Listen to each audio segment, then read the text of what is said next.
The woman of my dreams just offered me everything, so I could lose it all. My hands trembled as I gripped the steering wheel of my Aston Martin, pulling up to the wrought iron gates of the Blackwell estate. $25 billion.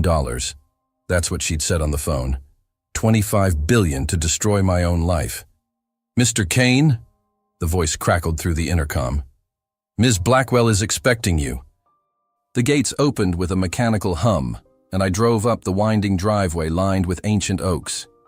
Each tree probably cost more than most people's houses. But then again, the Blackwells had always been obscenely wealthy. Wealthy enough to buy senators, judges, and apparently, me. My father would be rolling in his grave. Marcus Kane, the man who'd built our tech empire from nothing, who'd taught me that the Blackwells were our sworn enemies. "Never trust a Blackwell, son," he'd whispered on his deathbed. "They'll smile while they poison your coffee." But desperation makes hypocrites of us all. The mansion loomed ahead, a modern masterpiece of glass and steel that screamed new money trying to buy old class. I parked in the circular driveway next to a fountain that probably cost more than my company's quarterly revenue, which, let's be honest, wasn't saying much these days. Kane Industries was bleeding money. Had been ever since the Blackwell Corporation's hostile takeover attempt 6 months ago. They'd failed to acquire us, but they'd damaged us enough that bankruptcy was knocking at my door. My daughter Emma's medical bills alone were crushing me, and her mother, my ex-wife, was threatening to take full custody if I couldn't provide stability. $5 million. That's what Victoria Blackwell had offered. $5 million, plus a marriage proposal, plus guaranteed care for Emma. All I had to do was sign a contract that would essentially hand over control of my life for 30 days. "Let me prove to you that love conquers all," she'd said during our brief phone call, her voice like silk over steel. 30 days, Nathan. Give me 30 days to show you what real partnership looks like. I should have hung up. Should have told her to go to hell. But Emma needed surgery, and the insurance company was playing games with her life. The front door opened before I could knock. And that's when I saw her for the first time. Victoria Blackwell wasn't what I'd expected. I'd imagined some cold corporate shark, all sharp angles and predatory smiles. Instead, she stood there in a simple white sundress, barefoot on the marble steps, with dark hair falling in waves around her shoulders and eyes the color of stormy seas. She was breathtaking. "Nathan." Her voice was softer in person, almost vulnerable. "Thank you for coming." I found myself staring, my prepared speech about how this was a mistake evaporating from my mind. She was beautiful, yes, but there was something else. Something in the way she looked at me, like she was seeing straight through to my soul. "Ms. Blackwell," I managed to find my voice, though it came out rougher than intended. "Victoria," she corrected, stepping aside to let me enter. "We're going to be married after all. Might as well use first names." The interior of the house was even more impressive than the exterior. Floor-to-ceiling windows offered panoramic views of the Pacific, and the decor was surprisingly warm. Lived-in leather furniture, bookshelves filled with actual books, family photos scattered around. "This isn't what I expected," I admitted, following her into a sitting room that overlooked the ocean. "What did you expect?" She poured 2 glasses of whiskey from a crystal decanter. Good whiskey, I noticed. The kind my father used to drink. Corporate boardroom, lawyers, a contract written in blood. She laughed, and the sound sent an unexpected warmth through my chest. "The lawyers come later. First, I want to talk to the man, not the CEO." I accepted the whiskey, our fingers brushing as she handed it to me. The contact sent electricity up my arm, and from the way her breath caught, she felt it too. "Why?" I asked. "Why this elaborate setup? If you wanted to destroy Kane Industries, you've basically already won. We're hemorrhaging money, losing clients. Give it 6 months and we'll be bankrupt anyway." Something flickered across her face. Pain, maybe? But it was gone so quickly I might have imagined it. "Because," she said, settling into the chair across from me, "sometimes the most satisfying victories are the ones where your enemy comes to you willingly." The words should have been threatening, but the way she said them, with a slight tremor in her voice, made them sound almost sad. "The contract," I said. "I want to see it." She reached for a folder on the coffee table but hesitated. "Nathan, before you read this, I need you to know that everything I'm about to offer you is real. The money, the support for Emma's medical care, the marriage, all of it." "Marriage," I laughed bitterly, "to a woman I've known for exactly 5 minutes. Stranger things have happened." She handed me the folder. "Besides, you might find you enjoy my company." I opened the contract, scanning the terms. $5 million up front, all of Emma's medical expenses covered, a prenuptial agreement that would leave me with a substantial settlement even if the marriage ended, and in return, complete decision-making authority over my personal and professional life for 30 days, I read aloud. "Victoria, this is insane." "Is it?" She leaned forward, her eyes intense. "You get everything you need to save your daughter and your company. I get to prove that the Kane-Blackwell feud is outdated nonsense that's hurting both our families. And if I refuse, then you walk away. No harm, no foul." She paused. "But we both know you won't refuse." She was right, and we both knew it. Emma needed surgery within the month, or the tumor would become inoperable. I'd already mortgaged everything I owned, sold off company assets, even considered liquidating my father's art collection. Nothing was enough. "There's something you're not telling me," I said, studying her face. "No one offers this kind of money without an angle." For a moment, her perfect composure cracked, and I saw something raw and vulnerable in her eyes, something that looked almost like guilt.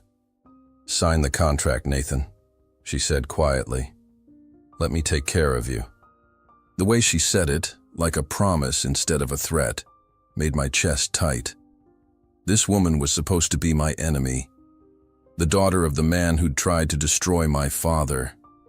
But sitting here, watching her watch me with those storm-gray eyes, all I could think about was how long it had been since anyone had offered to take care of me. I picked up the pen. "Nathan." Her voice stopped me just before I signed. "Once you sign this, there's no going back. For either of us." "Is that a warning or a promise?" She smiled, but it didn't reach her eyes. "Both." I signed my name with a flourish, and Victoria Blackwell became my fiancée, my savior, and quite possibly my destroyer. As I set down the pen, she moved to the window, silhouetting herself against the dying light of the California sunset. "Welcome to your new life, Mr. Kane." But something in her voice made me wonder, who exactly was trapped in this deal? And why did I have the distinct feeling that I'd just signed my own death warrant? I thought I was walking into a business arrangement. I had no idea I was stepping into a war zone.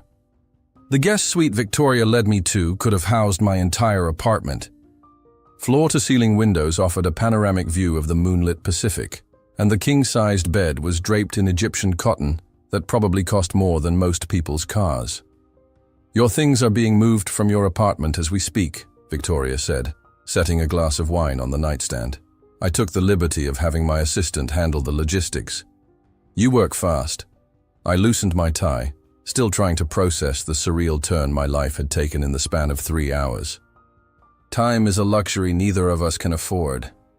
She moved to the window, her reflection ghost-like in the glass. "Emma's surgery is scheduled for 3 weeks from today. I've already spoken with Dr. Martinez at Cedars-Sinai." I froze. "How do you know about Dr. Martinez?" "I know everything about you, Nathan." She turned, and in the dim lighting, her expression was unreadable. "Your daughter's medical history, your company's financial records, even your coffee preference. 2 sugars, no cream." A chill ran down my spine. "You've been watching me." "Studying you," she corrected. "There's a difference." "Is there?" I set down my wine glass harder than necessary. "Victoria, what the hell is this really about? And don't give me some bullshit about ending family feuds." For a long moment, she said nothing. Then she walked to a painting on the wall, a portrait of a young man with kind eyes and my same dark hair. "Do you know who this is?" she asked. I stepped closer, studying the face. Something about it seemed familiar, but I couldn't place it. Should I? "David Kane, your older brother." The world tilted. "I don't have a brother." "You did." Her voice was barely a whisper. "He died when you were 3, car accident." "That's impossible." "My father never mentioned."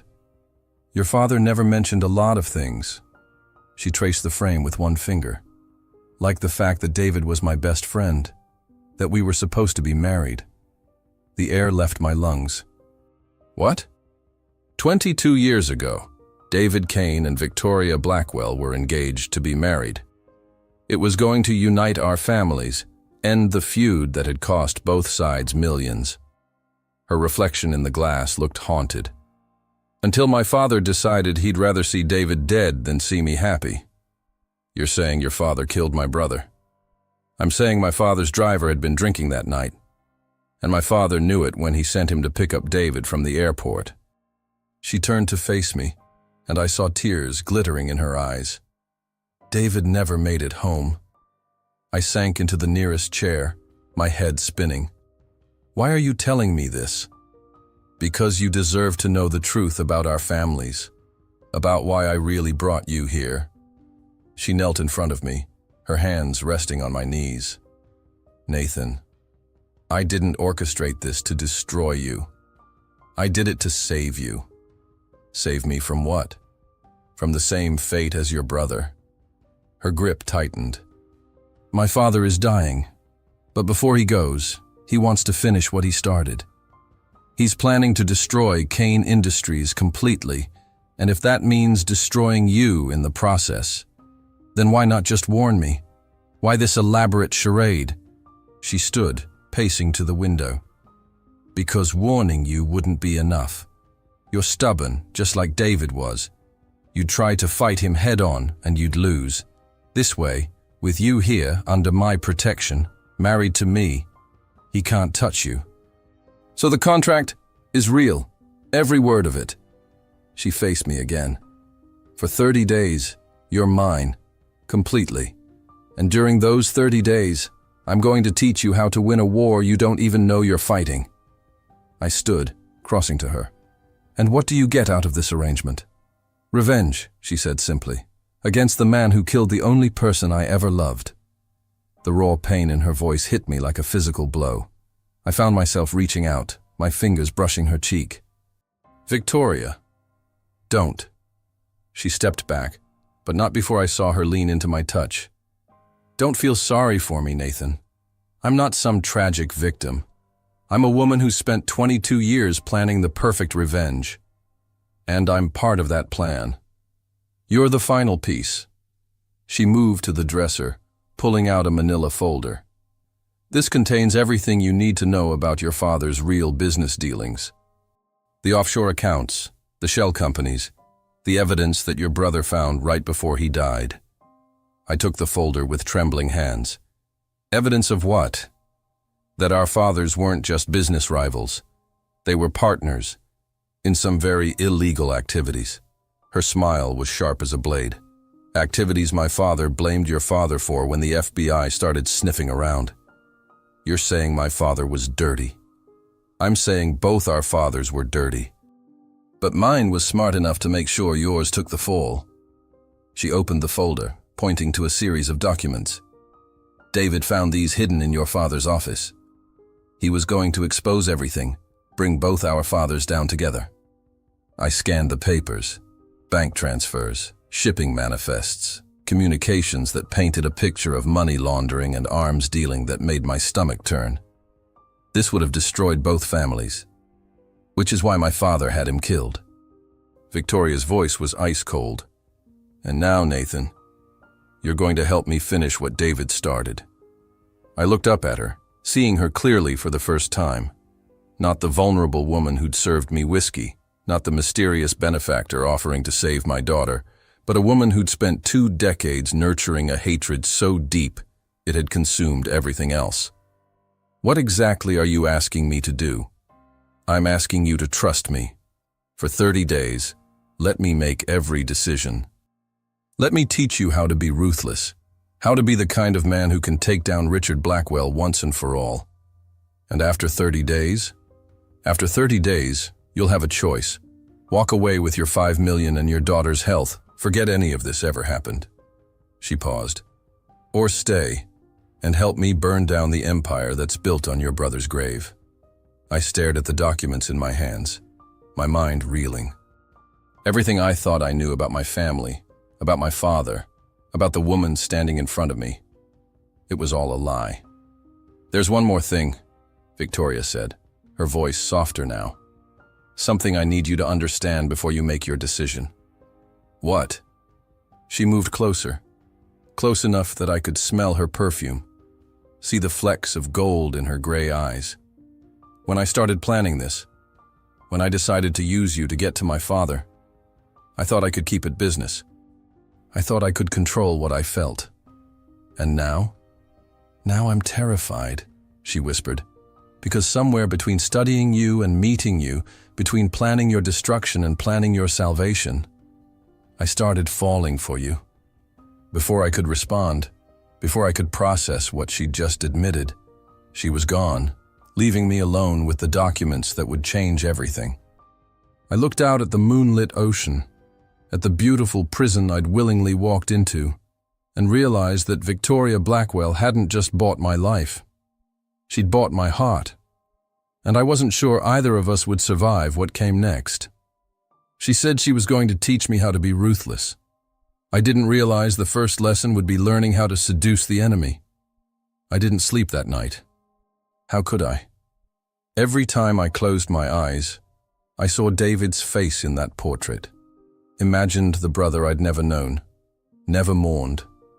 By dawn, I'd read through every document in Victoria's folder twice, each page revealing another layer of corruption that went deeper than I'd ever imagined. A soft knock interrupted my thoughts.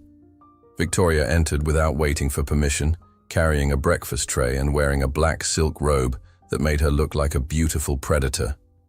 "You look like hell," she observed, setting the tray on the coffee table. "Gee, thanks. Really know how to make a guy feel special." She smiled, the first genuine smile I'd seen from her. Sarcasm. Good. You'll need that sense of humor for what comes next. Which is, your education begins today. She poured coffee from a silver service, adding 2 sugars without asking.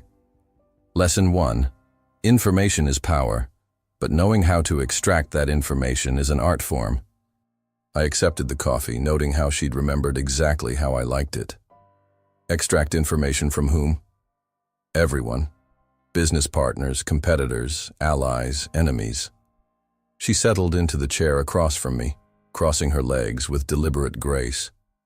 But today we start with the most dangerous target of all, someone who's already attracted to you. The way she said it, the way her eyes held mine, sent heat coursing through my veins. Victoria. Richard Blackwell is hosting a charity gala tomorrow night. The elite of San Francisco will be there, including several board members from Kane Industries, the ones who've been quietly selling their shares to my father. I sat up straighter. What board members? Harrison Wells, Margaret Chen, and your supposed friend, James Morrison.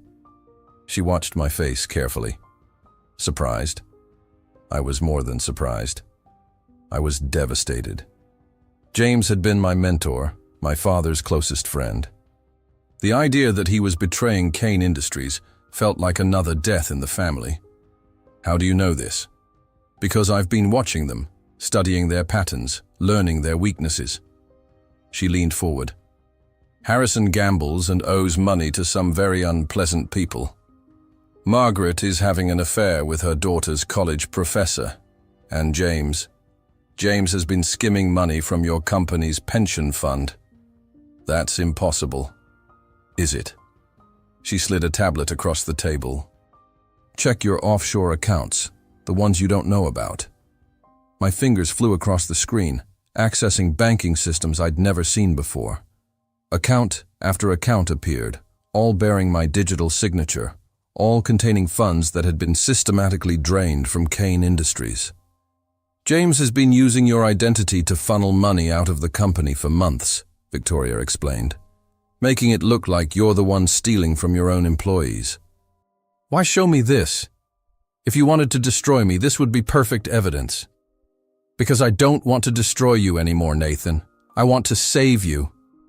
She stood, moving to the window. But saving you means teaching you how to be the kind of man who can survive in this world. Starting with learning how to get close to your enemies. Get close how? She turned, and there was something predatory in her smile. Seduction is the oldest weapon in the world, Nathan. Tonight, I'm going to teach you how to use it. Victoria, I'm not James Bond. I can't just walk up to people and charm state secrets out of them. Can't you? She moved closer, her voice dropping to a whisper. You charmed me, didn't you? I didn't try to charm you. Exactly, which is why it worked. She was close enough now that I could feel the warmth radiating from her skin. Authentic attraction is far more powerful than any practiced seduction technique.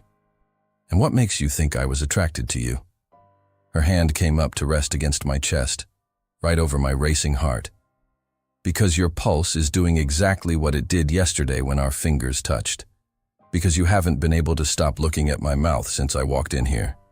And because when I mentioned someone being attracted to you, your first thought was of me. She was right, and we both knew it. From the moment I'd seen her standing in that doorway, something had shifted inside me. Some primal recognition that had nothing to do with business or revenge or family feuds. This is dangerous, I said, but I didn't step away. The most effective weapons always are. Her fingers traced the edge of my collar. Tonight, you're going to practice on me. I'm going to teach you how to read micro-expressions, how to identify when someone is lying, how to make people want to confess their secrets to you. And what do I get out of this lesson? Besides the skills you'll need to survive my father? Her smile turned wicked. You get to touch me, extensively. Heat shot through me like a bullet. Victoria. Seduction isn't just about sex, Nathan. It's about power, control, manipulation. But it starts with physical attraction, with the kind of chemistry that makes rational people do irrational things. She stepped back, leaving me cold and wanting. Meet me in the library at 8.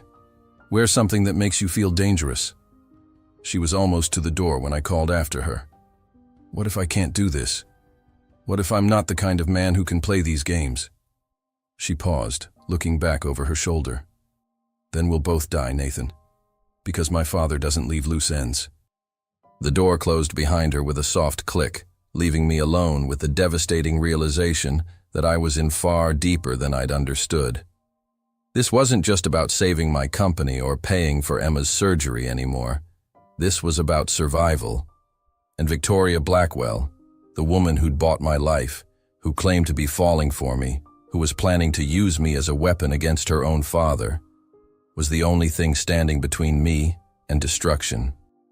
I looked at myself in the mirror, seeing a man I barely recognized. 48 hours ago, I'd been Nathan Kane, struggling CEO and desperate father. Now I was, what? A pawn in a revenge plot 20 years in the making? A weapon being forged to destroy empires? Or maybe, just maybe, I was becoming the kind of man who could win. The kind of man who deserved a woman like Victoria Blackwell. By the time 8 o'clock rolled around, I'd chosen my armor carefully. A black suit that Emma had once said made me look like a movie villain, and a confidence I'd borrowed from somewhere deep inside where my father's ruthless genes must have been hiding. The library was a cathedral of books and shadows, lit only by a fireplace that cast dancing light across leather-bound spines. Victoria stood with her back to me, wearing a dress that was both elegant and predatory, midnight blue silk that clung to every curve. "You're late," she said without turning around. I was deciding whether to run. And I decided I'd rather stay and learn how to fight. She turned then, and the look in her eyes was pure approval. "Much better. Now, come here." I crossed to her, stopping just close enough to smell her perfume. "First rule of seduction," she said, her voice low and hypnotic. "Never give someone everything they want. Always leave them wanting more." "Like you're doing right now?" "Exactly like I'm doing right now." She reached up, adjusting my tie with movements that were both innocent and intimate. "Second rule, physical contact should seem accidental, natural, like this." Her fingers brushed my neck as she straightened my collar, sending electricity racing through my nervous system. "Third rule, make them feel like they're the only person in the world who matters. Like every word they say is fascinating. What if they're not fascinating? Then you find what they're passionate about and become passionate about it too. People are most vulnerable when they're talking about something they love." She stepped closer. "What are you passionate about, Nathan?" "My daughter, my company, and—" I hesitated. "And?" "Justice. I want the people who killed my brother to pay for what they did." "Good."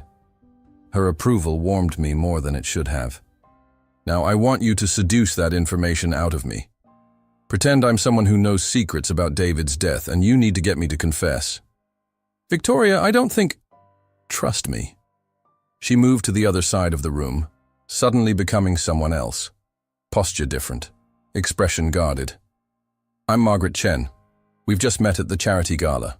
Go." For a moment, I felt ridiculous. But then I looked at her, really looked at her, and saw the challenge in her eyes. The test. I crossed to her slowly, letting my eyes convey interest without being obvious about it. "Margaret, Nathan Kane. I don't think we've met." "Mr. Kane." Her voice had changed too, becoming cooler, more professional.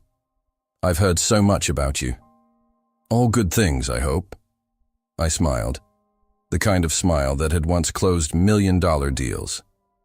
"Though I have to admit, I'm more interested in hearing about you. Victoria tells me you're one of the most brilliant financial minds in the city." A small crack in her armor. Pride. "Victoria said that?" "Among other things." I moved closer, not quite invading her personal space, but close enough to create intimacy. "She mentioned you've been with Kane Industries almost as long as I have. You must have known my father well." "Marcus was a good man." The statement came out too quickly, too defensive. "Was he?" Sometimes I wonder if I really knew him at all. I let vulnerability creep into my voice. There are so many questions I wish I could ask him. About the business, about decisions he made. What kind of decisions? The question escaped before she could stop it. The partnerships he formed, the deals he made. I paused, watching her face. The secrets he kept. She took a step back, but I followed, maintaining the distance between us. "Mr. Kane, I'm not sure what you're implying."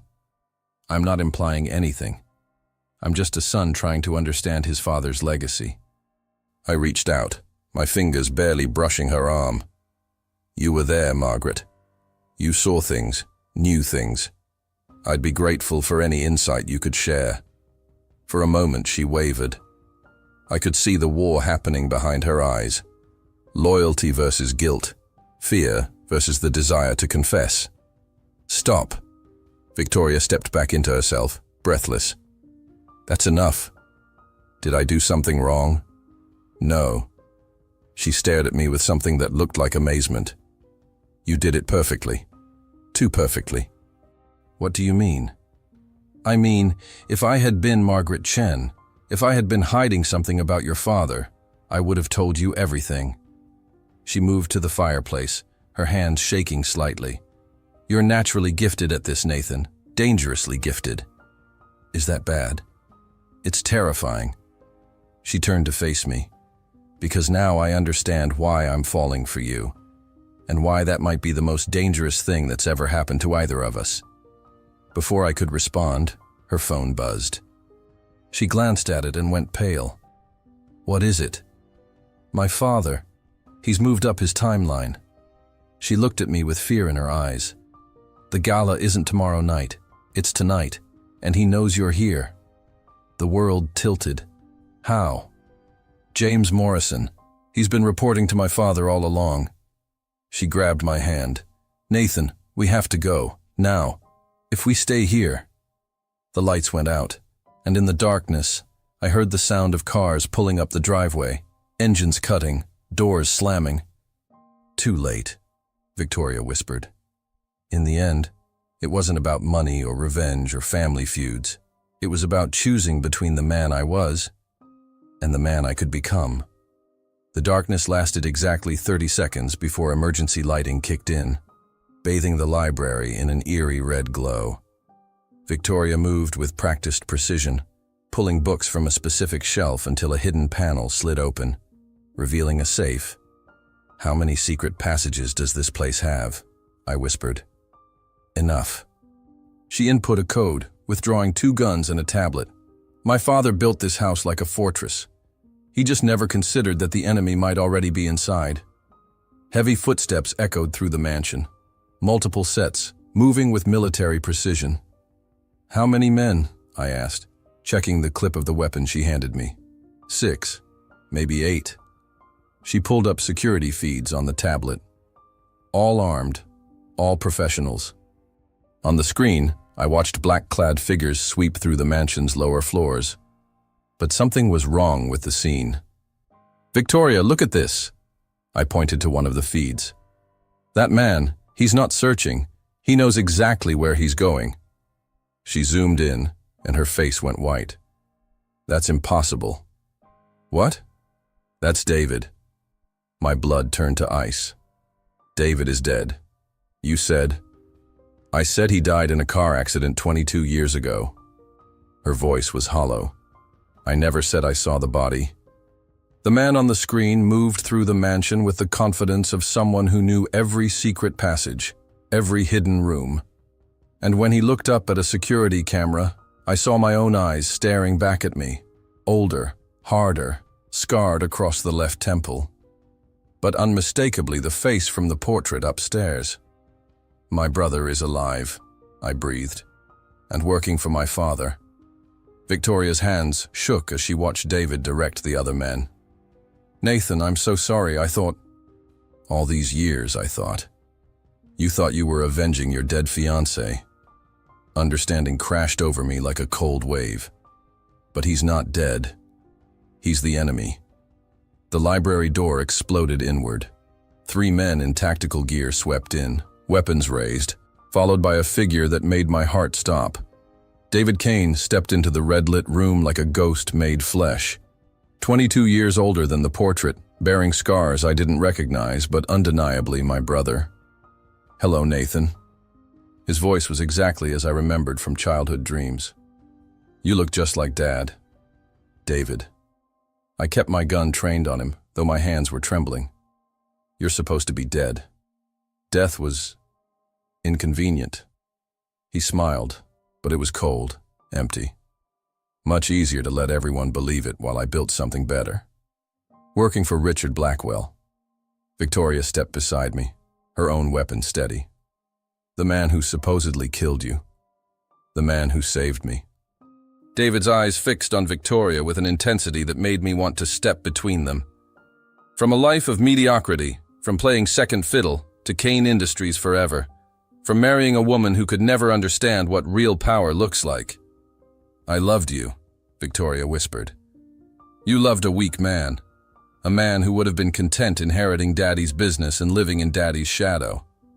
David gestured to his men, who spread out to flank us. Richard showed me what I could become instead. A traitor, I said. A winner. David's smile turned sharp. Do you have any idea what it was like, growing up as Marcus Kane's spare heir, watching him pour everything into grooming you while treating me like an afterthought? That's not how it was, isn't it? David pulled out his phone, showing me a photo that made my chest tight. Emma, asleep in a hospital bed. Beautiful little girl. Shame about the tumor. If you touch her, I won't have to. Do you know what happens to children with her condition when they don't receive proper medical care? When their father can't afford the best doctors? David pocketed the phone. You're going to sign over Kane Industries to Richard Blackwell. Tonight. Voluntarily. Like hell I am. Then your daughter dies. Slowly. Painfully. While you watch. His voice was casual, conversational. Unless, of course, Victoria here wants to make a different kind of deal. Victoria stiffened beside me. What kind of deal? Come back to me. Honor the engagement our families arranged 22 years ago. Help me finish what we started. David's eyes never left her face. Do that, and Nathan's daughter gets the medical care she needs. Victoria, don't listen to him, I said. I'll even let Nathan keep his little company, David continued. He can play CEO while I run things from behind the scenes. Everyone wins. Except everyone who trusted me, I realized. Everyone who believed in Kane Industries' independence. Sentiment is expensive, Nathan. Can you afford it? I looked at Victoria, seeing the war happening behind her eyes. Her love for the man David used to be, fighting against her horror at what he'd become. Her desire to save me, battling against 22 years of believing she was avenging his death. There's a third option, I said quietly. David laughed. Which is? We destroy you both. I fired 3 shots into the library's main lighting fixtures, plunging us back into darkness. Victoria moved the instant the lights went out, years of training in her father's house paying off as she rolled behind the massive desk. Chaos erupted. Gunfire, shouts, the sound of furniture splintering. But I wasn't trying to win a firefight. I was buying time. In the darkness, I found Victoria's tablet, fingers flying across the screen to access the mansion's security system. If Richard Blackwell had taught his daughter about power and manipulation, he'd also taught her about insurance policies. What are you doing? Victoria hissed. Something I learned from studying those financial documents. I found what I was looking for, a hidden file system that Victoria probably didn't even know existed. Your father may be ruthless, but he's also paranoid. He keeps records of everything. Light blazed as David's men activated tactical flashlights. We were pinned behind the desk, outgunned and outmanned. Give up, Nathan, David called. This doesn't have to end badly for everyone. You're right, I called back. It doesn't. I activated the mansion's emergency broadcast system, sending the files I'd found to every major news outlet in San Francisco simultaneously. 22 years of Richard Blackwell's crimes, including David's faked death, the murder of federal witnesses, money laundering, arms dealing, everything. What did you just do? David's voice had lost its casual confidence. I just burned it all down. I stood, hands raised, but weapons still ready. Every crime, every cover-up, every dirty deal. It's all public now. You idiot! Do you know what you've done? Those files implicate your father, too. I know. The admission hurt, but it was liberating. Marcus Kane was dirty, but he's dead, and his crimes died with him. Yours haven't. Sirens wailed in the distance, growing closer. Someone had called the FBI. This isn't over, David snarled. Yes, it is. Victoria stood beside me, her gun trained on the brother she'd thought she'd lost. It's been over for 22 years, David. I just didn't know it. Victoria, please. We can still... You came to destroy me, but you're saving me instead, she said, echoing the phrase I'd thrown at her days earlier. That's what Nathan just did. He saved me from becoming like you. David's face twisted with rage, but before he could respond, federal agents swarmed the mansion. The game was over. 3 months later, I found Victoria on the beach behind the mansion, watching the sunrise paint the Pacific in shades of gold and pink. The house would be sold soon, part of the federal seizure of Blackwell assets, but for now, it was ours. How's Emma? She asked without turning around. Cancer-free. Dr. Martinez says the surgery was a complete success. I moved to stand beside her, close enough to touch, but not quite touching. The FBI's reward money for the Blackwell files covered all the medical expenses. Good, she smiled, but it was sad. I'm glad something good came out of all this. Something good? I turned to face her.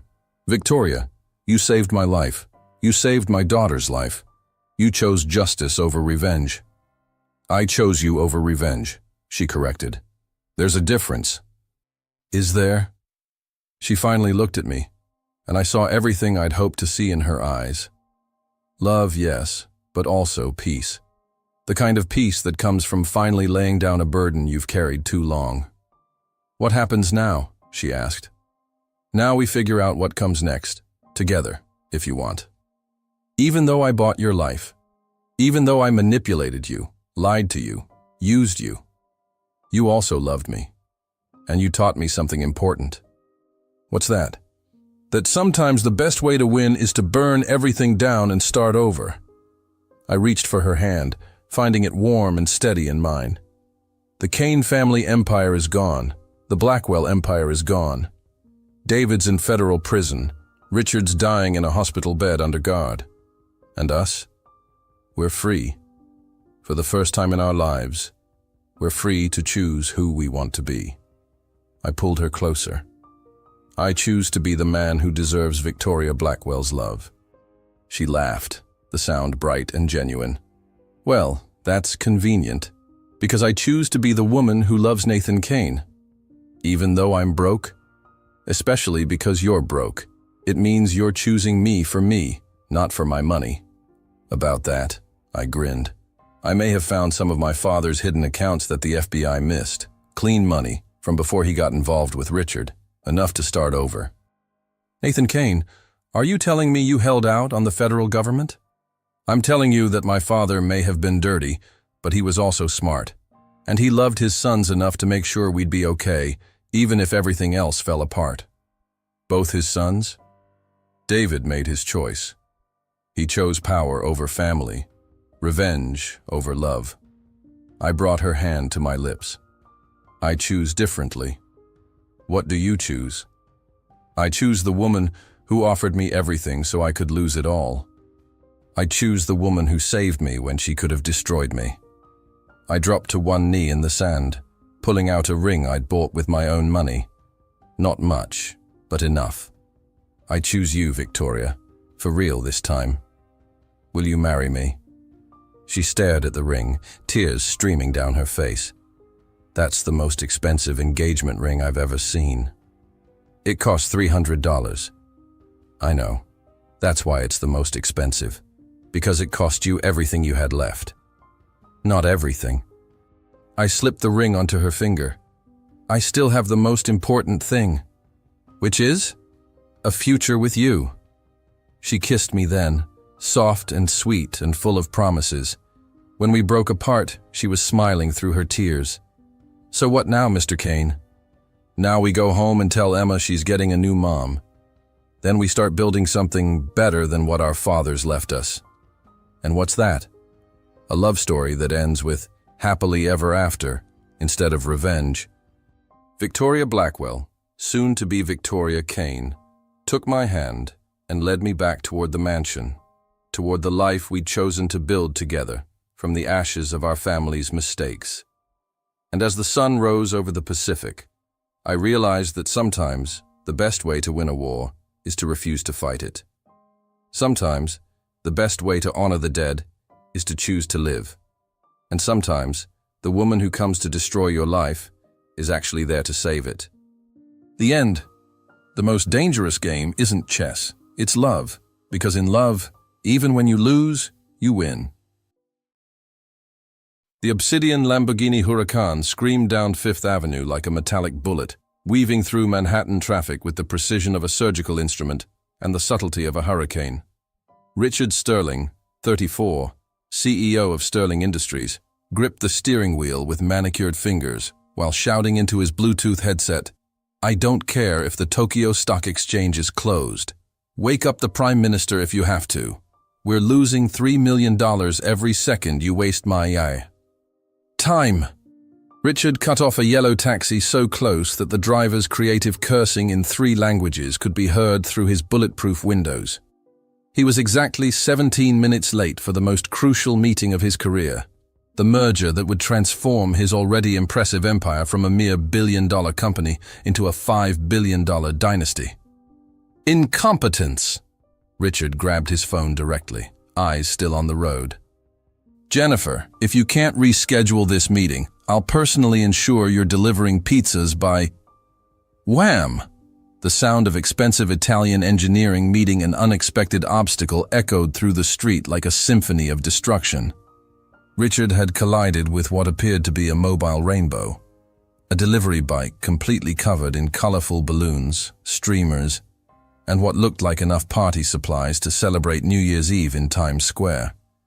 The bike went airborne in slow motion, creating a spectacular explosion of confetti, balloons, and party decorations that rained down on the street like the world's most expensive ticker tape parade. "Oh my God!" A distinctly feminine voice shrieked from somewhere within the colorful chaos. Richard stepped out of his barely scratched Lamborghini, adjusting his $12,000 Tom Ford suit with the practiced irritation of someone who'd been inconvenienced by the universe's poor timing. "Are you absolutely insane? You literally materialized out of thin air." From the pile of party supplies, like a phoenix rising from festive ashes, emerged the most stunning woman Richard had ever seen. Lily Thompson, 26, struggled to her feet, her golden blonde hair cascading in waves around her shoulders, despite being decorated with rainbow confetti. Her bright blue eyes sparked with fury as she brushed glitter off her Party Perfect Deliveries uniform. "I materialized?" Lily stood to her full height, revealing a figure that made Richard momentarily forget about his billion-dollar meeting. "You were driving like you were personally racing the apocalypse. Listen here, miss." Richard squinted at her name tag while trying not to notice how the afternoon sun caught her hair. "Lily, I have a meeting worth $5 billion in exactly…" He checked his Rolex. -3 minutes. "I'll compensate you for this minor inconvenience, and we can both move on with our lives." Lily laughed, a sound like champagne bubbles mixed with pure disbelief. "Minor inconvenience? Minor?" She gestured to the party supply carnage surrounding them. "You just destroyed Mrs. Henderson's 90th birthday party, the Johnson twins' graduation celebration, and little Tommy's superhero birthday bash." "Right." Richard pulled out his wallet with practiced efficiency. "How much? 2,000? 3? 2,000? Lily's eyes widened in amazement. "Do you know how much I make in a month, Mr. Sterling? Richard Sterling, CEO of Sterling Industries." He waited for the usual recognition, the impressed gasp, the subtle change in demeanor. "Never heard of you." Lily crossed her arms, somehow managing to look regal despite being covered in rainbow glitter. "But your ego seems to be bigger than your car." For the first time in perhaps a decade, Richard Sterling was speechless. Women didn't talk to him like that. Women threw themselves at him. Women researched his net worth before their first date. Women certainly didn't dismiss him like he was a particularly annoying mosquito. What? You heard me, Sparky." Lily began collecting scattered party supplies. "You just cost me 7 different parties, my reputation, and probably my job. Your fancy car barely has a scratch, but my entire day is ruined." Richard found himself watching the way she moved, efficient, graceful, completely unimpressed by his wealth. It was refreshing and terrifying and somehow incredibly attractive. "Okay," he said slowly, "what would make this right?" Lily looked up from rescuing a deflated balloon shaped like a unicorn. "You really want to know? Try me. Replace everything you destroyed. Personal delivery. And…" She paused, a mischievous smile playing at her lips. "You get to help me explain to Mrs. Henderson why her 90th birthday party supplies are currently decorating Fifth Avenue." Richard blinked. "You want me to… apologize? To a stranger?" "I want you to take responsibility. Something tells me you don't do that very often." The standoff lasted exactly 15 seconds. Richard Sterling, the man who'd never apologized to anyone in his adult life, the man who bought his way out of every problem, found himself saying, "Deal." "Seriously?" Lily looked genuinely shocked. Seriously. But I have one condition. Of course you do. Have dinner with me tonight. The words came out before Richard could stop them. He never asked women out. They asked him. They pursued him. They practically auditioned for the privilege of his attention. Did you just ask me out? Lily's voice was carefully neutral. Yes. I believe I did. After nearly killing me with your crisis mobile. It's a Lamborghini. And yes. Lily stared at him for a long moment, then burst into laughter. Not polite laughter, not flirtatious laughter. Pure, genuine, belly-deep laughter that made several passing pedestrians smile. You're either the most romantic man alive, she gasped between giggles, or the most delusional. I honestly can't tell which. So is that a yes? It's a maybe. First, you help me save 7 parties. Then we'll see if you're worth a dinner. Richard Sterling, who hadn't heard the word maybe from a woman since his awkward teenage years, found himself grinning like an idiot. Challenge accepted. As they began collecting party supplies together, a billionaire CEO in a $12,000 suit and a party delivery girl covered in glitter, neither of them realized that this random collision would change everything. Richard didn't know that in 8 weeks, he'd be faced with the most important decision of his life. And Lily had no idea that their maybe dinner would lead to a morning that would transform her from a party delivery girl into the mother of a sterling heir. But for now, they were just 2 people laughing over deflated balloons and scattered confetti, completely unaware that fate had just dealt them the most important hand of their lives. Replace everything, personal delivery, and help me explain to Mrs. Henderson why her 90th birthday decorations are currently modern art on Fifth Avenue, Lily said, that mischievous smile playing at her lips. Richard blinked. You want me to apologize? To a stranger? I want you to take responsibility. Something tells me you don't do that often. The standoff lasted exactly 15 seconds. Richard Sterling, who'd never apologized to anyone in his adult life, found himself saying, Deal, but I have one condition. Of course you do. Have dinner with me tonight. Lily stared at him, then burst into genuine laughter. You're either the most romantic man alive or completely delusional. So is that a yes? It's a maybe. First, save 7 parties. Then we'll see if you're dinner-worthy. 8:47 p.m. Le Bernardin Restaurant. Richard had never been nervous about a dinner date. Ever. He owned restaurants. He dined with presidents, movie stars, and royalty. But here he sat, palms actually sweating, waiting for a party delivery girl who'd called him Sparky and meant it. The maitre d' approached with barely concealed panic. Mr. Sterling, your guest has arrived. Richard turned and nearly choked on his water. Lily stood in the entrance wearing a stunning emerald dress that hugged her curves perfectly. Her blonde hair swept into an elegant updo. She looked like she belonged on a magazine cover, not delivering party supplies. But she was arguing with the hostess. I'm sorry, miss, but flip-flops are not appropriate footwear for Le Bernardin, the hostess said icily. These aren't flip-flops, they're designer sandals, Lily protested, lifting one foot to reveal bedazzled footwear that definitely cost less than the restaurant's cheapest bottle of wine. Richard approached, grinning. She's with me. The hostess's demeanor changed instantly. Of course, Mr. Sterling. Right this way. As they walked to their table, Lily whispered, Do you own this place?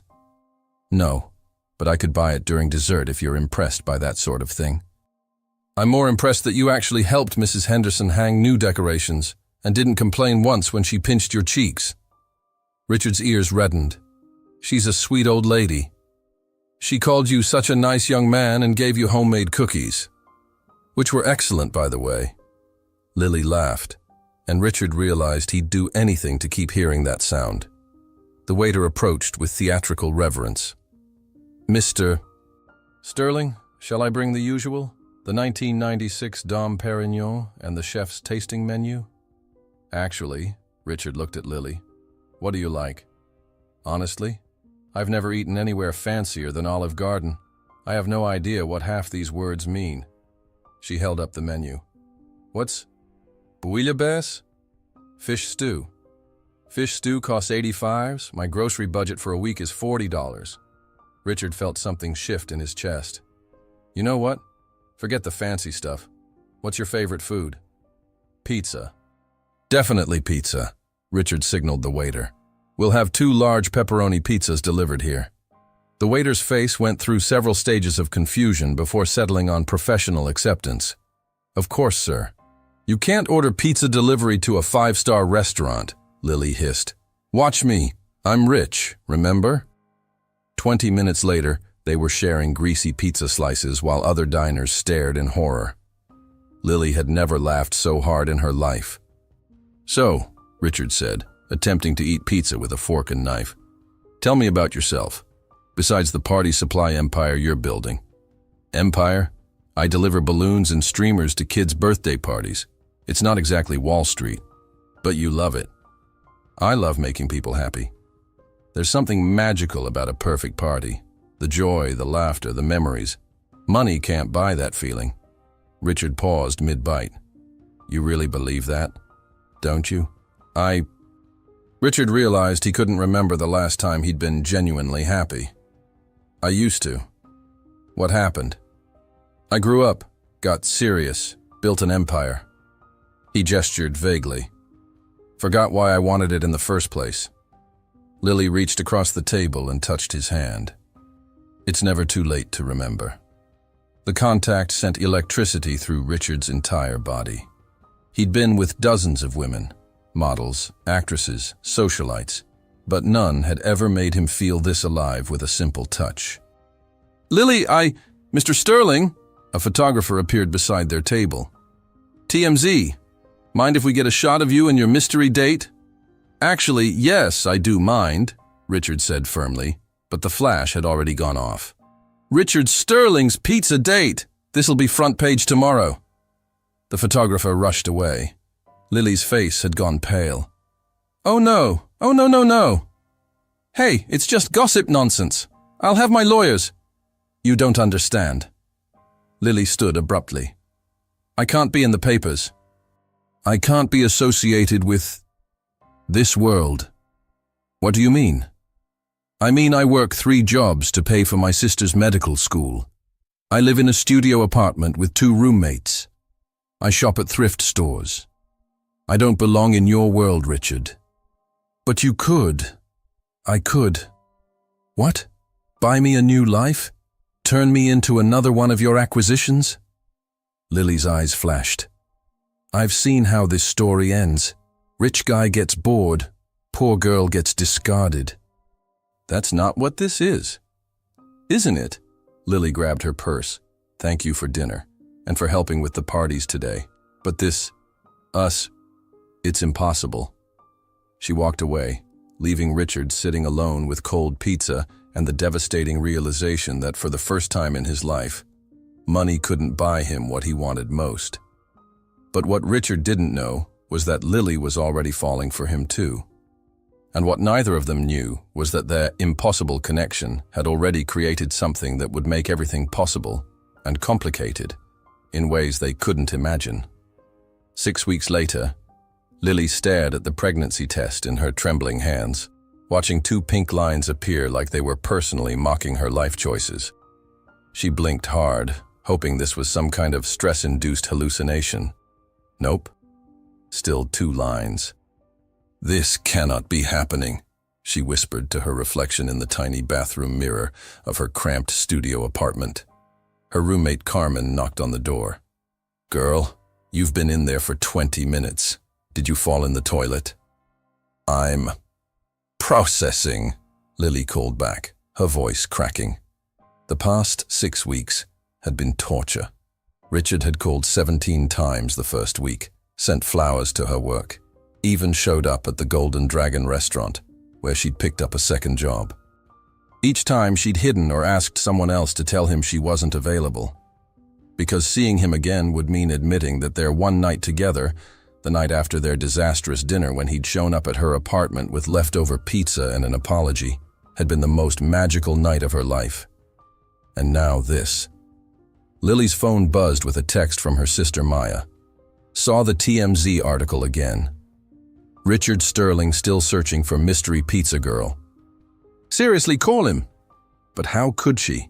Richard Sterling, billionaire CEO, didn't need a broke party delivery girl and an unexpected baby turning his perfect life upside down. Her phone rang. Unknown number. Hello? Lily Thompson? The voice was crisp, professional, terrifying. This is Jennifer Walsh, Mr. Sterling's personal assistant. Mr. Sterling would like to meet with you today at 2 p.m. regarding a business proposition. A business what now? The Sterling Industries headquarters. 47th floor. Security will be expecting you. The line went dead. Lily stared at her phone.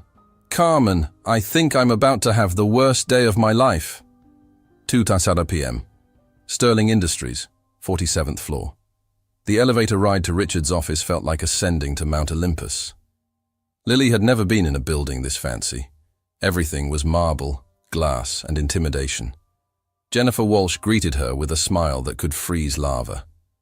Ms. Thompson, Mr. Sterling is waiting. Richard's office was bigger than Lily's entire apartment building. Floor-to-ceiling windows offered a view of Manhattan that probably cost more than most people's houses.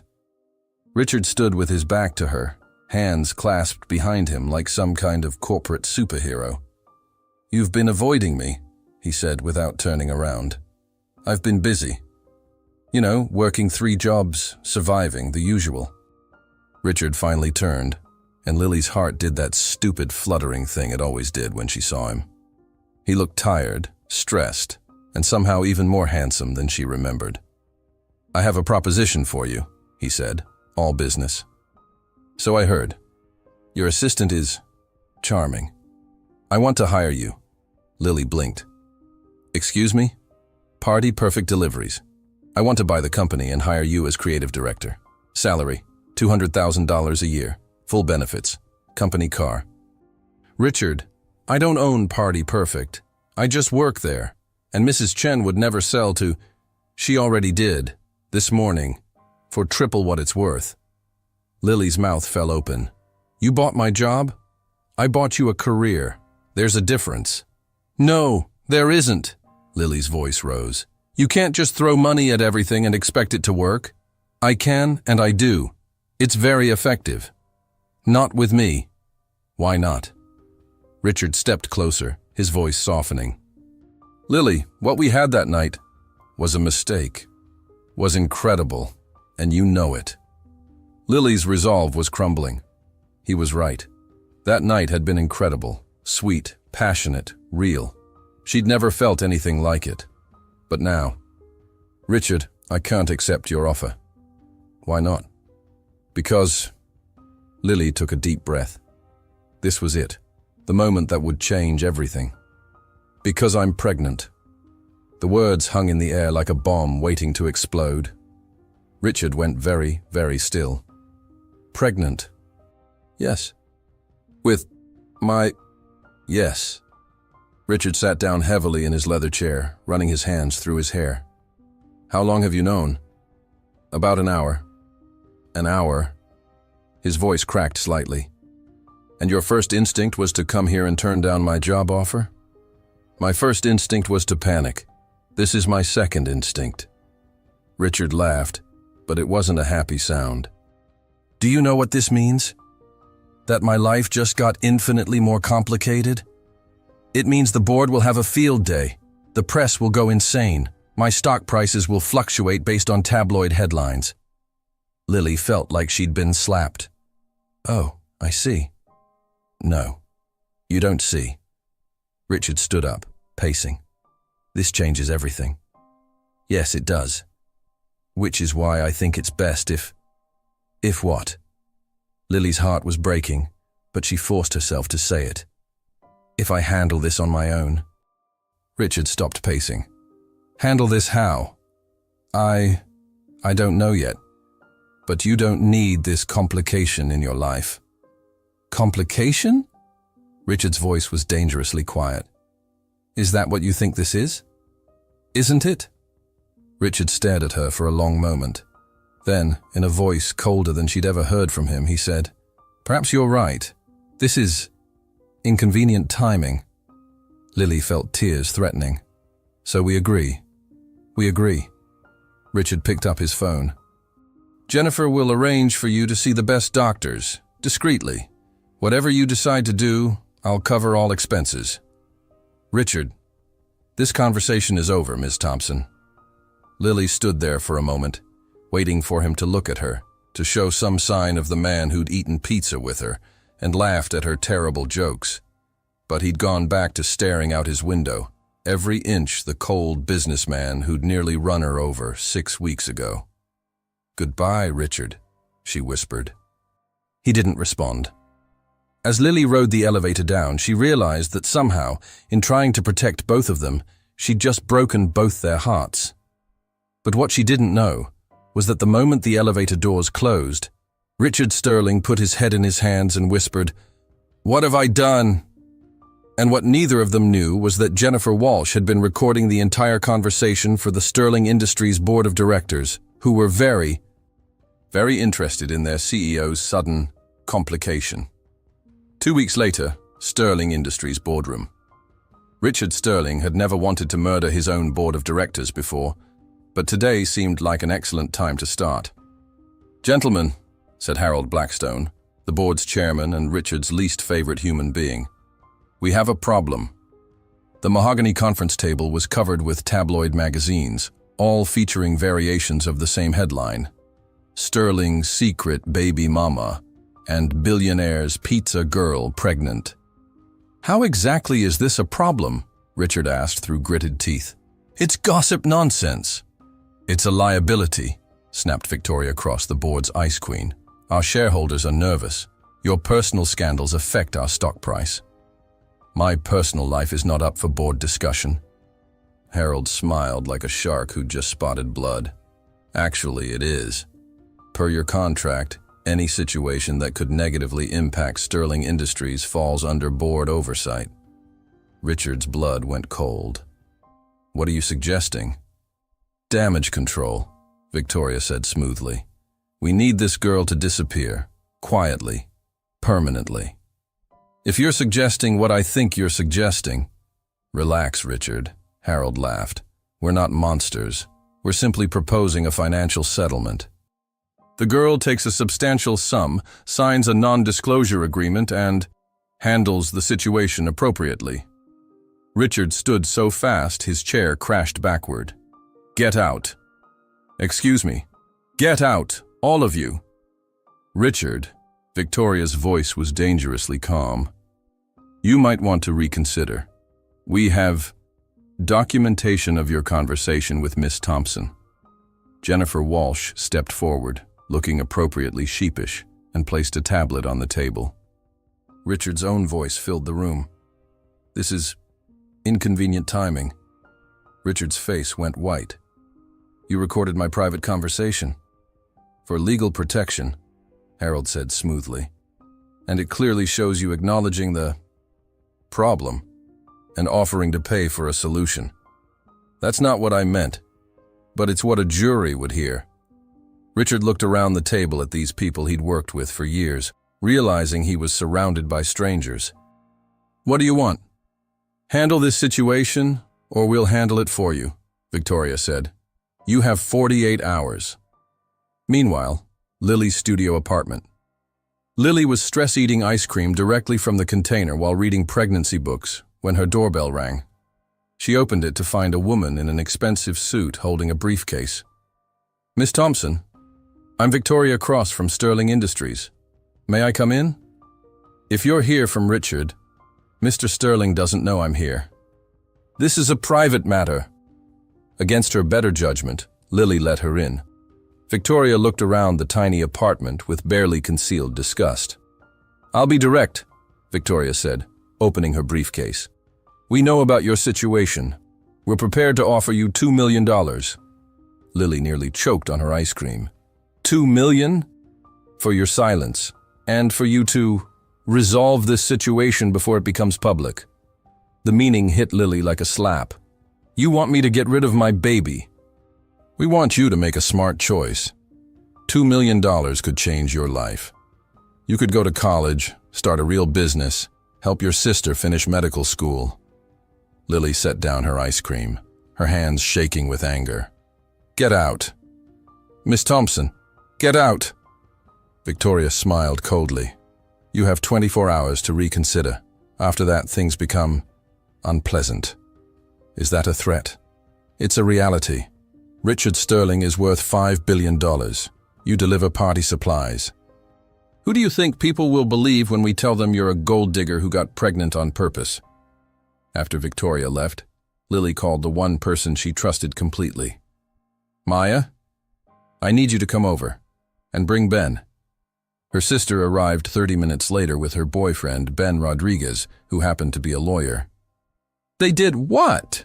Maya exploded after hearing the story. "It's extortion," Ben said grimly, "and possibly witness tampering, but fighting Sterling Industries. Lily, they have unlimited resources." "So what do I do?" "We fight back," Maya said fiercely. "But first, we need evidence." That night, Richard's penthouse. Richard hadn't slept in 2 weeks. He'd called Lily 47 times, but her number had been disconnected. He'd driven by her apartment, but the building manager said she'd moved out. His doorbell rang at 11 p.m. "We're closed," he called through the intercom. "It's me." Richard's heart stopped. Lily's voice. He buzzed her up immediately, pacing until she knocked. When he opened the door, she looked exhausted but determined. "We need to talk," she said. "Lily, I've been trying to reach you. Your board offered me $2 million to disappear and get rid of our baby." Richard's face went white. "They did what? So either you're a better actor than I thought or you really didn't know." "I didn't know. I swear on my life, I didn't know." Lily studied his face and saw the truth there. "They said I had 24 hours to accept or they'd destroy my reputation." "Those bastards." Richard ran his hands through his hair. "Lily, I'm so sorry. I never wanted—" "I know. But Richard, I need to ask you something, and I need you to be completely honest. Anything. Do you want this baby?" The question hung between them like a bridge neither was sure they could cross. Richard looked at this amazing woman who'd turned his world upside down, who'd made him remember what joy felt like, who was carrying his child. "Yes," he said quietly. "More than I've ever wanted anything. Even though it complicates everything? Especially because it complicates everything." Lily felt tears starting. "Then we have a problem." "What kind of problem?" "The kind where your board is willing to destroy both of us to protect their precious stock prices." Richard smiled for the first time in weeks. "Then I guess we'll have to destroy them first." "How?" "By giving them exactly what they're afraid of." "Which is?" Richard pulled out his phone. "A hostile takeover of my own company. But I'll need a partner." "What kind of partner?" "The kind who's not afraid to fight dirty.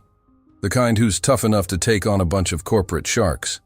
The kind who once threw money back in my face and called me Sparky." Lily smiled through her tears. "That kind of partner would need a very good incentive. How about this?" Richard dropped to one knee right there in his foyer. "Marry me, Lily Thompson. Not because of the baby, not because of the board, but because I'm completely, hopelessly, ridiculously in love with you. Richard, I know it's crazy. I know it's fast. But everything about us has been crazy and fast, and it's been the best thing that ever happened to me." Lily looked down at this impossible man who'd crashed into her life and changed everything. "Yes," she whispered. "Yes?" "Yes, you magnificent, ridiculous man. Yes." As Richard swept her into his arms, neither of them noticed Jennifer Walsh across the street, photographing everything through a telephoto lens. The board thought they were playing chess. They had no idea Richard and Lily were about to flip the entire board. 3 days later, Sterling Industries emergency board meeting. Harold Blackstone stormed into the boardroom like a hurricane in a $5,000 suit, slamming down a stack of newspapers with headlines that made Victoria Cross look physically ill. Sterling's surprise engagement. Pizza girl says yes to billionaire. Corporate fairy tale.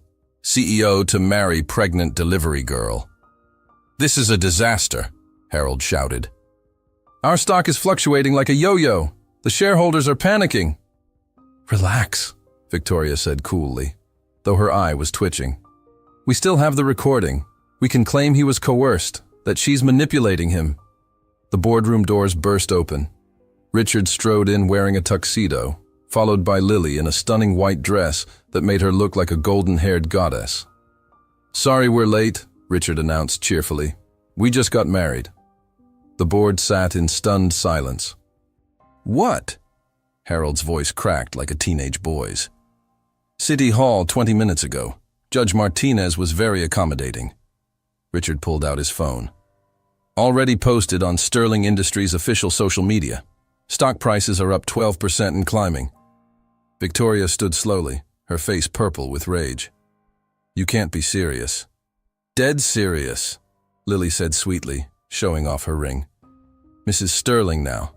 Has a nice ring to it, don't you think? This is insane, Harold sputtered. The board will never... The board, Richard interrupted, no longer has a say in my personal life. You see, while you were plotting to extort my wife... Wife? Victoria shrieked. I was busy buying back every single share of Sterling Industries stock that you people have been selling off for months. Richard's lawyer, Marcus Webb, stepped into the room carrying a briefcase that might as well have been labeled corporate destruction. As of this morning, Marcus announced, Richard Sterling owns 73% of Sterling Industries. Congratulations. You're all fired. The boardroom erupted in chaos. You can't do this, Harold jumped up. I'll sue. You'll what? Lily asked innocently. Sue us for getting married? Sue us for being happy? Sue us for having a baby? I'll expose you for the gold digging. Careful. Richard's voice went dangerously quiet. That's my wife you're talking about. Victoria tried a different approach. Richard, be reasonable. This woman is clearly using you. This woman, Lily interrupted, has a name, and a business degree from NYU that she earned while working 3 jobs, and a sister who's a doctor, and 0 interest in your husband's money beyond what it takes to make him happy. You went to NYU? Richard looked surprised. Surprise? There's a lot you don't know about me yet, husband. I'm looking forward to finding out, wife. Harold made one last desperate attempt. The shareholders will revolt. Marcus cleared his throat. Actually, they won't. It seems the romantic storyline has captured public imagination. Stock prices are soaring. The board's approval ratings, however. He consulted his tablet. Let's just say the shareholders are very interested in the recording you made of Mr. Sterling's private conversation. Victoria went white. How did you... Jennifer Walsh had a crisis of conscience, Richard explained. Turns out she recorded you too, Victoria. Offering bribes, making threats, discussing illegal activities. The FBI is very interested. The FBI? Harold squeaked. Corporate extortion is a federal crime, Lily said helpfully. My brother-in-law Ben explained it to us. He's a lawyer. Security guards appeared in the doorway. Gentlemen, ladies, Richard said formally, your services are no longer required. Security will escort you out. As the former board members were led away in handcuffs, the FBI had been very efficient, Richard and Lily found themselves alone in the massive boardroom. So, Lily said, settling into Harold's former chair. What now, Mr. CEO? Now, Mrs. CEO, Richard grinned. We plan our real wedding, the one with cake and dancing and your sister giving embarrassing speeches. And morning sickness. And morning sickness. How are you feeling, by the way? Like I just took down a corporate conspiracy and married a billionaire in the same week. So, pretty fantastic. Richard walked around the table and knelt beside her chair. Lily Sterling, I have a confession. Oh no. What now? I'm completely terrified. Of what? Of being a father. Of being a husband. Of screwing this up so badly that you realize you could do better than a workaholic control freak who eats pizza with a fork. Lily cupped his face in her hands. Richard Sterling, let me tell you something. Any man who would give up a $5 billion company to protect his family's happiness is exactly the kind of father and husband I want. I didn't give it up. I bought it back. Details. Lily kissed him softly. Besides, someone has to teach our baby how to eat pizza properly. Our baby, Richard repeated wonderingly. I like the sound of that. Good, because there's something else you should know. What now? Lily grinned. Twins, Richard blinked. Twins? Found out this morning. Surprise. Richard Sterling, who had just orchestrated the most complex corporate takeover in business history, fainted dead away in his own boardroom. When he came to, Lily was fanning him with quarterly reports and trying not to laugh. Still think you can handle being a father? She asked. Richard sat up, looked at his beautiful wife, thought about his 2 babies on the way and started laughing. Bring it on, Mrs. Sterling. Bring it on. 6 months later, the Sterling Industries annual shareholder meeting was unlike any in corporate history. Instead of a stuffy boardroom, it was held in Central Park with balloons and a bouncy castle. Richard Sterling, CEO and expectant father, gave his presentation while Lily Sterling, now Chief Creative Officer, handed out cupcakes and made sure everyone was having fun. In conclusion, Richard announced to the crowd of shareholders, employees, and random park-goers who'd wandered over for free cake, Sterling Industries has had its most profitable year ever. We've expanded into party planning, event management, and happiness consulting. What the hell is happiness consulting? Called out a shareholder. Lily stepped forward, her pregnancy glow making her look like a golden angel. It's simple. We help people and companies remember that success means nothing if you're miserable achieving it. Our employee satisfaction is up 400%, Richard added. Productivity is through the roof, and our stock price, he grinned. Well, let's just say happiness is very profitable.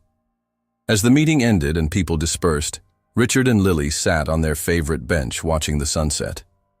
Any regrets? Lily asked, rubbing her considerable bump. Only one, Richard said seriously. What? I regret not crashing into you sooner. Lily laughed, the sound that had changed his entire world. Well, next time try not to destroy so many birthday parties in the process. Deal, but I make no promises about the property damage. As they sat there, surrounded by the chaos of their unconventional life, Richard Sterling realized he'd finally found what he'd been searching for without knowing it. It wasn't money, it wasn't power, it wasn't even success. It was this: sitting in a park with the woman he loved, waiting for their twins to arrive, running a company that made people happy instead of just rich. It was perfect chaos, and he wouldn't trade it for anything. 2 years later, Sterling family estate, the Hamptons. The sound of shrieking laughter echoed across the sprawling lawn as 2 identical blonde toddlers chased a remote-controlled helicopter that was currently stuck in a tree. Richard Sterling, former corporate shark turned devoted family man, stood on his back porch wearing a world's best dad apron covered in what appeared to be every color of finger paint ever invented. "Daddy! Helicopter stuck!" shouted Emma Sterling, pointing dramatically at the tree. "Daddy, fix!" added Sophie Sterling, tugging on his paint-covered jeans. "Daddy's trying, princesses!" Richard called back, wielding a pool net like some kind of suburban warrior. But this tree is being very uncooperative. Lily emerged from the house carrying a tray of lemonade and wearing a sundress that made Richard's heart skip beats just like it had 3 years ago when she'd been covered in party supply glitter. "Still fighting the oak tree?" she asked with amusement. "This tree has it out for me personally," Richard declared, making another unsuccessful swipe at the helicopter. "I think it's revenge for that time I tried to install a treehouse without reading the instructions." "You mean when you accidentally built it around the tree instead of in it? That was a design choice." "Uh-huh." Lily set down the lemonade and whistled sharply. "Emma! Sophie! Juice break!" The twins abandoned their helicopter rescue mission and raced toward the porch with the speed and coordination of tiny tornadoes. "Mommy, Daddy funny," Emma giggled, climbing onto Lily's lap. "Daddy always funny," Sophie agreed, snuggling against Richard's paint-covered apron. "Daddy's hilarious," Lily agreed, kissing the top of Richard's head. even when he's losing wars against trees. I am not losing. This is strategic patience. Like when you spent 6 hours assembling their cribs and ended up with one crib and a very expensive piece of modern art. That was a learning experience. The sound of car doors slamming announced the arrival of the Sterling Industries annual company picnic attendees. What had started as a small family gathering had evolved into the social event of the Hamptons summer season. "They're here!" Emma shrieked with delight. "Party time!" Sophie added, because Sterling daughters were apparently born understanding the fundamental importance of celebrations. Maya Rodriguez Martinez arrived first, heavily pregnant with her second child and carrying a box of homemade cupcakes. Her husband Carlos followed with their 3-year-old son Miguel, who immediately joined the helicopter rescue mission. "How are you feeling?" Lily asked, hugging her sister carefully. "Like I'm smuggling a watermelon, but otherwise fantastic." "How's the corporate family life treating you?" "See for yourself." Lily gestured toward Richard, who was now up in the tree, personally negotiating with the helicopter while their daughters cheered him on from below. "Daddy, higher!" Emma called. "Daddy, climb good!" Sophie added. "I can't believe that's the same man who used to terrify board meetings," Maya laughed. Plot twist, he still terrifies board meetings. Last week he fired 3 executives for being mean to the cleaning staff, but only after making them apologize personally.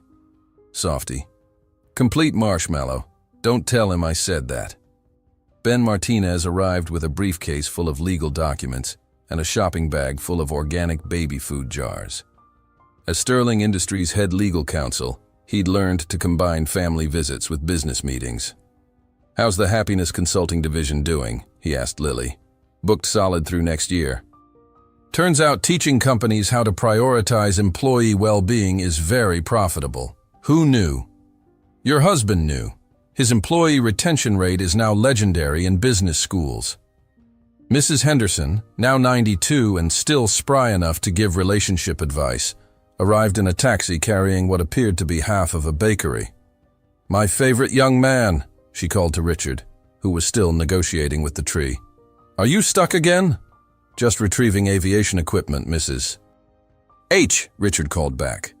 "Last week it was a frisbee," Emma informed everyone proudly. "And cat," Sophie added, though they didn't own a cat. "Neighbor's cat," Lily clarified. "Very dramatic rescue operation." Jennifer Walsh, now Sterling Industries head of employee happiness, and the woman who'd saved them from the evil board, arrived with her new boyfriend and a cooler full of Richard's favorite beer. "How's retirement treating you, boss?" she called to Richard. "I'm not retired. I'm executive supervising." "You're in a tree." "Executive supervising from an elevated position." Carmen, Lily's former roommate, and now Sterling Industries head of creative parties, arrived fashionably late with a carload of entertainment equipment. "Did someone say we needed party supplies?" she announced, unloading a karaoke machine. "No karaoke!" Richard shouted from the tree. "Remember last year?" "What happened last year?" Mrs. Henderson asked innocently.